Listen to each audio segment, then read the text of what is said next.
Hello મિત્રો, જય માતાજી, જય સતી માતા। આજે એક સેવાનું કાર્ય આપણે કરી રહ્યા છીએ, આપ પણ જોઈ શકો છો। તમે પણ આવું કાર્ય પણ કરતા રહેજો મિત્રો, હું પણ કરું છું। અને સારું કામ કરશો કે ભગવાન આપોઆપ આપણી મદદ કરવા આવશે। તમે બીજાની મદદ કરતા હશો તો તમારું ભગવાન પણ મદદ કરવા આવશે, એવું પણ મારું માન્ય છે અને મને પણ અનુભવ છે મિત્રો।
તમે પણ તમારા ધાબા ઉપર આવી રીતે પાણી પણ રેડતા રહેજો, કબૂતરને ચકલાને પણ પાણી પીવાની બહુ સરસ મજા આવે।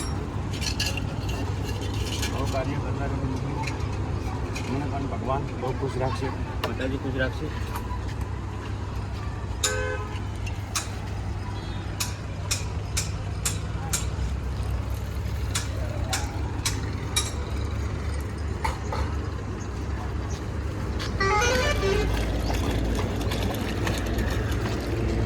મિત્રો, જય માતાજી, જય સતી માતા। આપ પણ આવું કાર્ય કરતા રહેજો। મારો એક જ વિષય છે, આપ સેવાનું કામ કરતા રહેજો। અને મારો વિડીયો જેટલો બને એટલો શેર કરજો, સબસ્ક્રાઈબ કરજો। નવા હોય તો તમે જે સબસ્ક્રાઈબ કરશો, શેર કરશો, એ જ મારા માટે બહુ છે। જય માતાજી।